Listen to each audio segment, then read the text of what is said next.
so forth. So like I said, we got various topics you can see. We'll talk a little bit about the Coosa. The Coosa is very rich in history, lots of different avenues. You can do a presentation on any of the topics.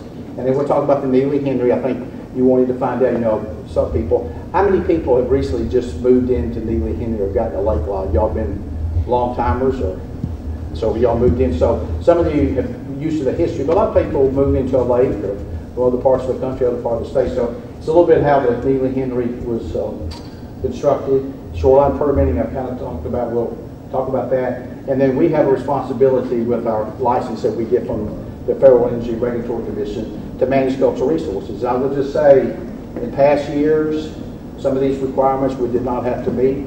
So the things that we do and the way we manage are driven regulatory-wise that we have to give reports to, be accountable for. So we'll address those.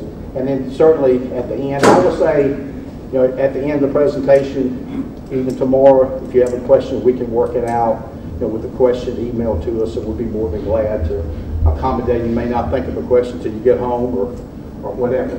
So we'll start off with the Coosa River Basin. So this is, for those, the Coosa, we have 7 projects on the Coosa. And we call this region here, Logan Martin, Neely Henry, Weiss, the Upper Coosa.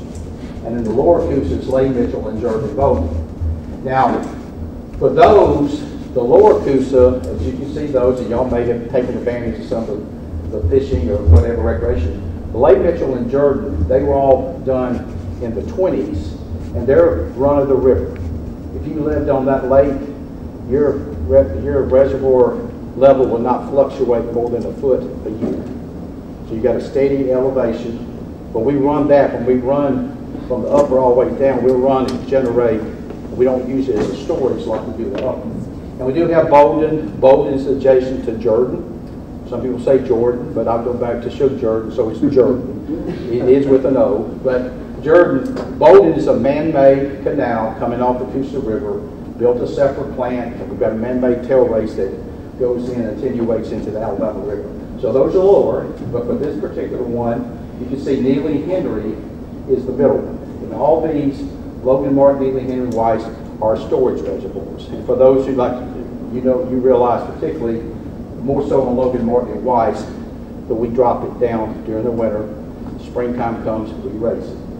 Neely Henry, we kind of changed that. We don't drop it as much as we used to, but those are our storage because those are floodplain, where if you go down Lay, Mitchell, they're a pretty narrow channel. They don't have, Mitchell's pretty broad, but they're pretty narrow channels. In fact, if you go down 280, going towards Childersburg, you cross over Lay. So a lot of those lower reservoirs are more riverine type, but definitely, Neely Henry, it's a little bit different. It's got south sides, you got Gadsden, but above Gadsden, you get more riverine as you go up to Weiss, which is upper. So these are part, like I said, the Lower Coosa, with the exception of Bowden, which was done in the 70s, 80s. The Lay, Mitchell, and Jordan are old ones. In fact, back in 2014, we celebrated the 100th anniversary of Lay. But all these upper Coosas came in late 50s and early 60s. So we had, from a cultural resources archaeology, the University of Alabama actually started independently, not with Alabama Power in the 40s. We know the Coosa River is very rich, with Native Americans, and I'll get into that a little bit about the history. So archaeological studies go back all the way to the 40s, and then it proceeded up to the 60s. Now, one thing we did was Tom Martin, who's Martin Dam's named after, Tom Martin was our president for 30 years. So when we had these upper Coosa, Logan Martin, Neely Henry, Weiss, he thought it was a good idea before we inundated the lands to do some surveys. And by the result of that, hundreds and hundreds of sites. Now, I'm going to tell you, a lot of the sites along the original river channel, which is permanently underwater, inundated. So we did a lot of studies, and then as a result, hundreds of sites. And that helps us to manage the resources. Some of these sites are completely underwater. Other sites, when you have the drawdowns, like I mentioned, are exposed. So we have to manage those sites that are on our reservoirs. So see some pictures. These are probably, like in the upper left-hand, that's like 50s. You can tell from the black and white. Now, what's interesting about this done a lot of testing. They do shovel testing. They do all this analysis. But we had some situations that we had some deposits of some coastal resources. So I can tell you when we built Neely Henry Dam, you know, it's right there, and they'll show in the picture, there was a Native American village, Woods Island, that's completely underwater now, and the rest of it's been altered from the landform. You see right here, that was found at Woods Island. That is a naval officer's sword. And we found a guy up in New Hampshire that has that. So I'll get in a little bit, because we know once you made contact with the British and all this, they did a lot of trading. So obviously this was in a Native American village. So what happened here, he must have traded some stuff, beads and other things, copper plates for that sword. So that's pretty high up there. Now what happened a couple years ago, we got the hilt, which is the handle, and this photograph displays. So we worked with the University of Alabama Metallurgical Engineering Department. And being a graduate of UAB in engineering, you're always looking for a senior project. So they came to us and said, hey, can we, from a metallurgical perspective, can we replicate this sword? Now it's not as simple as you can, because you're dealing with different alloys and all this. So we took some 3D scans of the hilt. It's actually a serpent, and the serpent's in it. Now the blade is pretty much been lost. So they knew the dimensions and all this. So they recreated two swords. And they had a special presentation, the professors and all this. So it was a good project, you know, working with alloys that you can apply to industry. So we have a replica of that sword. So that kind of gives you a little bit, some of the trading. It's not only Native American artifacts, we know they traded and so forth. So that gives you a picture. So that was actually recovered in the 60s before we built the powerhouse. So these are some particular, you can tell, these projectile points and arrowheads. Arrowheads did not really come into just a couple hundred years ago. They dealt with the early Native Americans. They dealt more with the spear points, because they're dealing with game and they're looking for berries and all this. So that's your really projectile points. Only when you get down to the tiny points that you can actually use arrowheads, which was a product of the bow and arrow. So those are that, and you can really tell by the different shapes. You know, when our folks that we work, the archaeologists, you can have like a point here and this base here. We can identify this, and it's important because they were here 10,000 years ago. Now up in Tennessee Valley, they're like 14,000. So pretty much on the Coosa is 10,000 and so forth. And as the tribes kind of moved through, they were like hunters and gatherers. But as everything went by, they more got settled down. We documented like 20 villages along the Coosa. So they got more sedentary and so forth. So it's very helpful. So when we go out, we can see those projectile points. Now pottery is very good. Now this is amazing. This is only Alabama. Now you can go to Georgia and find some Alabama pottery. And so it's not like Mississippi, but that's all the pottery types. And most of it is based upon how it's stamped. If it's check stamped, have a diagonal. So we got with a person that does reproductions, and this, and you're welcome afterwards to come look.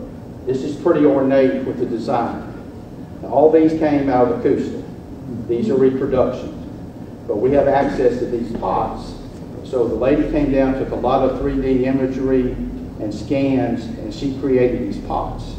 This is reproduction. If something happens, I drop it, you can get another one. But the real ones could be close to 700, 800 years old, and all this is very brittle. So you got that pot, and then you have that pot there that's got the handles. And even these have been shown much, they're still pretty brittle, but anyway, so you can see the utilitarian. Now, I call this, I'm into antique cars, I've got several. I call this my 38 Chevrolet headlight bulb. It doesn't look much, but here you go. or for those who knows the cone heads, it could be. But this is a very utilitarian pot because you can put it with some rocks around it and really cook it. So this is a good pot to cook, and these are more utilitarian to pick up berries or whatever else. Now, when she made these, we said this looks like this, probably not even burnt. She actually cooked in this to char them up. So all these kind of look like, you know, like they've actually been used. So we use that. So when they go out and survey, they can find just a tiny piece of pottery. They can see how it's fired, how it's tempered, what the check pattern is, and that's predicated on how that is. This 200, is this 150, and then they equate that with the arrowheads, and they say the projectile points like, okay, they occupied this period 500 years ago. Same site, we find some 1,000-year-old. So that's why it's important in context to keep all the artifacts together, because a lot of these sites, you know, have been there for thousands of years. So, where does all this stuff go? And once again, I say this is reproduction. Everything from our investigations we've had, even the 1950s and 60s, I can walk into Erskine Ramsey Repository. It's down in Mountain. They have a huge building that meets temperature, fire, you know, codes and so forth. I can pull out a box, and in 1961 at Weiss Dam, or Neely Henry for that matter, look at all the artifacts. And that's good. If you find stuff now, you can compare. We have folks from different universities, not recently, University of Michigan came down, and some of the anthropologists that were doing some stuff on Southeast archaeology. So all the stuff that comes off of our land, whether it's pottery or anything else, we're required to hold in that repository. And that's it. Now it's y'all's turn. So any questions about cultural resources? Because we're required as much as possible to communicate to the public that cultural resources should be appreciated. I've had people bring stuff to me. Hey, what is this? How old this? We'll be glad to. People have sent me emails because they're curious. My grandfather picked this up in their pasture. I can get it to the right person, and they can tell you if it's 8,000, 5,000. Because we want to promote archaeology. We want people. I've spoken to different schools, and it's amazing how many young people know about stuff. And they're studying by school. They're studying about wetlands in probably 3rd grade, 4th grade, and 5th grade. So it's good. We want everybody to appreciate the Coosa River, but because it's our property, we have certain responsibilities. Private property, I'd be respectful, but you can pick up an arrowhead on your cornfield. And then you can learn, maybe get on the internet and learn about it. It's part of history. We know the Native Americans here. But being a corporation to have all the lovely federal laws and regulations, we have to do that. Same thing with the permitting, like you said. But it's not, and I want to say this to conclude. We talked about the Native Americans, but the Coosa is pretty rich historically, because not only the Indians, but Andrew Jackson had a place here. On the Coosa, there's 2 forts that we have located during the Creek Indian Wars, and we have found some really good stuff that would contribute to the historical narratives. So it's not only the Native American stuff, it's some historical stuff. We've got the lock there in Neely Henry. Yeah. We've got other, when we created the reservoir, not only maybe the railroad trestles that some were inundated, towns, other stuff. We had, so you may have on a shoreline pop up and you'll see a stone, a stone, a stone. Well, that's the footings of a corner post for a home. And then you start looking around, you see all the cast iron objects. Well, that's 1800, that's 1910. Find a piece of china on Michael Potter, that's 1810. I'm talking about the folks we have, they can pick up a little chip of china. I mean, we found one associated with, the china matched 1810. Then we found some shop modes. That's the shop mode here. So it's not only the Native American stuff. There was a lot of history stuff with the steamboats going up and down the Coosa. Now, rumor has it right there at the bridge there in Gadsden underwater is a steamboat that's sunk there. I pray that the water doesn't get low enough. The boat it's probably collapsed. But you got a lot of steamboat. And see, they wanted to make the Coosa navigable, but they didn't. I mean, Rome down here, they built the locks. The locks are still there. If you go out and see there, but you got too many falls, too many things. Now, suppose if somebody took a steamboat way from Rome all the way down. But there were some breaks and contours. I don't know how he made it. But anytime, like I said, feel free. We've got. They said they're putting this on the website. Yeah.